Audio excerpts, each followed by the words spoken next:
Yes, indeed, it is the Jim and the Terry Show, coming to you bright-eyed, bushy-tailed, or not so much, mug of coffee in our hands, breakfast in our bellies, and a lot of conversation to be had. And I just learned that Jim survived a knife attack. You know, Terry, or was it a I knife? come with you with a heavy heart. I thought my children loved me, but apparently they want my estate and they want me gone as soon as possible. They gave you something to help you do stuff, and you... My youngest gave me this sort of Vegematic thing. And, well, I was unpacking it, and it attacked me. It stopped me from writing my latest song, One King. Severed my thumb. Okay, well, it cut my thumb. I bled profusely. All right, I had to put a Band-Aid on it. You licked your thumb. But I haven't played my guitar in a week because of that stupid thumb. Now that is a travesty. By the way, I just want to say that little Vegematic's phenomenal. No, it is. If you do it seriously, like it's one of those ones that's got a pull string on it, and you go one, bang, it's all just vegged right down. If you probably went really slow, you could make it bigger chunks, you know, and if you find my thumb...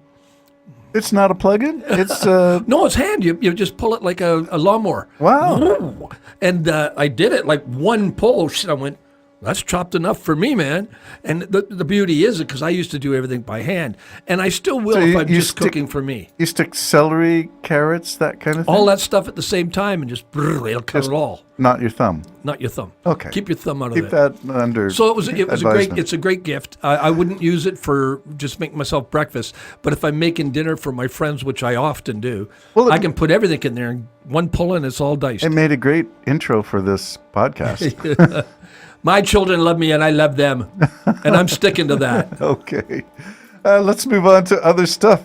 I did allude to a portion of my book in the previous podcast where I'm thinking of writing about you because character matters. I told you that, and I gave that explanation. I said I would vote for you because you'd surround yourself with wise counsel.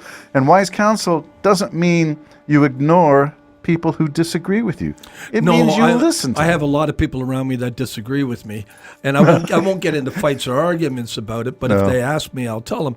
Matter of fact, I had a conversation just the other day when a family member will be going down to the United States probably, and I said, no, I will not be going, and and basically why, and I told them, I believe the United States has economically declared war on my country, on Canada, wants us to fail financially, and also he's got his sights on Canada, wants to take Canada, talk about annexing it or literally conquering it. And so I said, for that, I do not want to support the United States.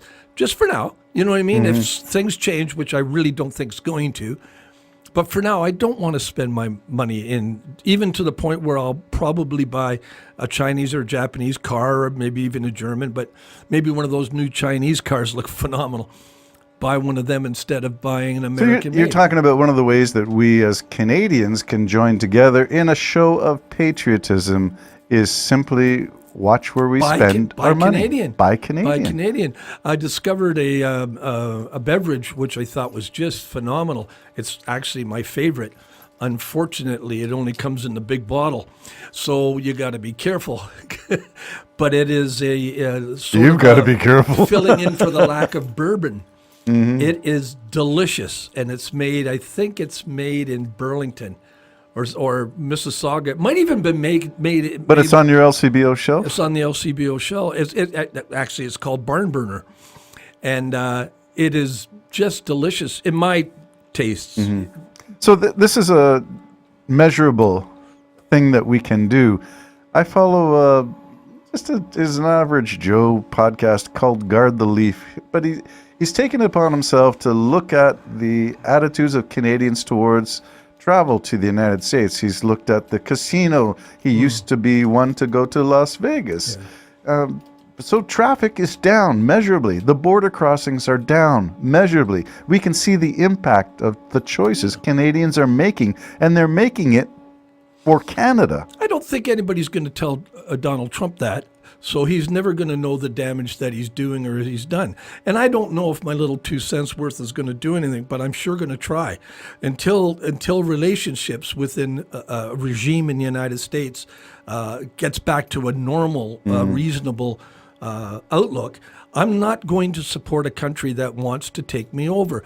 And my concern also is safety, not for myself, but for other people.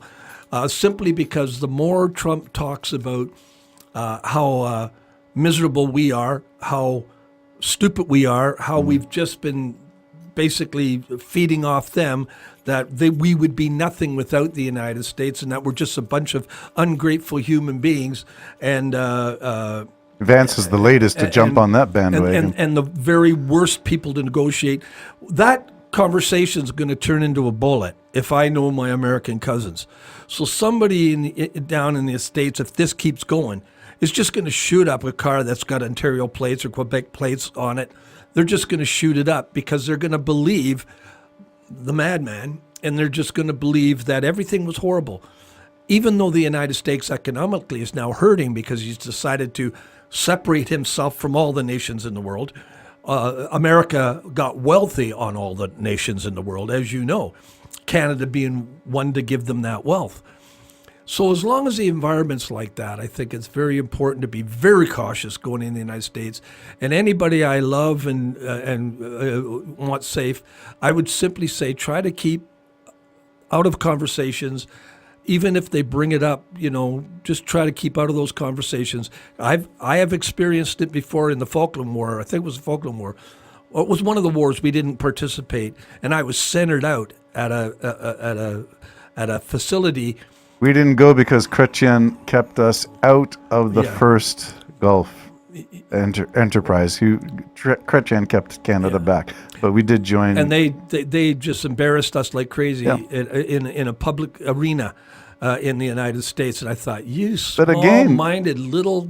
These things, the Persian Gulf War I, Persian Gulf War II, were all things that didn't need to happen. They were all about regime change, whether it was Saddam Hussein and his sons.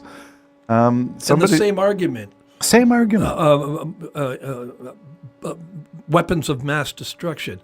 That's the same argument they're doing now. No, the latest, the person who resigned from Trump's cabinet said, no, there was no imminent danger. There was no nuclear bomb. Yeah, he was a specialist on terror or something. Yeah, he's a specialist. And he says, no, I have to resign because this was not a reason to go to war. It didn't exist, and it didn't in the Iraq War either. They found nothing. Yeah.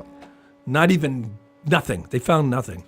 So my concern for anybody traveling down there is keep low if you need to. If you have to have what they've got, if you have to go. Yeah, if you have to go, keep low. So I'll miss it. Mm-hmm.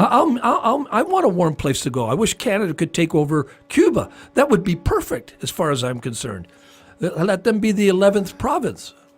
I keep on getting into this conversation here at home, which is it's not the American people that we have the issue with. It's the regime. It's the regime. However, my rebuttal is to say it took 77 million people to cast a ballot for the Orange Jesus. And they're going to vote against some of them too. And some of them will still, even though the Iran war is worse, less people support it than they did the Vietnam War. Yeah. So this is in the Jane Fonda era of protesting. And I'm thinking there is a No Kings protest coming up. I'm wondering whether they need to shut down the whole of the US of A. General strike. It's been done only once in Canadian history. Looks like it's going to be huge, Terry. This No Kings protest? Yeah. I hope it's more than huge. I hope they do a general strike. Not just the FAA's not being paid, and we had that Air Canada crash. I don't know if we got time to touch upon that, but is that a result of Trump? Can you blame him for that crash? Air Canada and LaGuardia? I don't know if you can blame him, but I'll tell you this. You'll notice we're all sidetracked. Are you forgetting things? Hey, we said we would open our podcast with, where's the Epstein files? Yeah. But we're all sidetracked by this, what's going on in the world. There's too much else going on. The pressure is on everybody on Earth, and Trump loves that. He seems to be the chaos king. Yeah. Chaos, K-A-O-S. Chaos King. K. Is there another K in there? Good luck naming this show. I have All no right, idea. I don't know either. Jim and Terry Show signing off. It's complicated. This relationship I have with my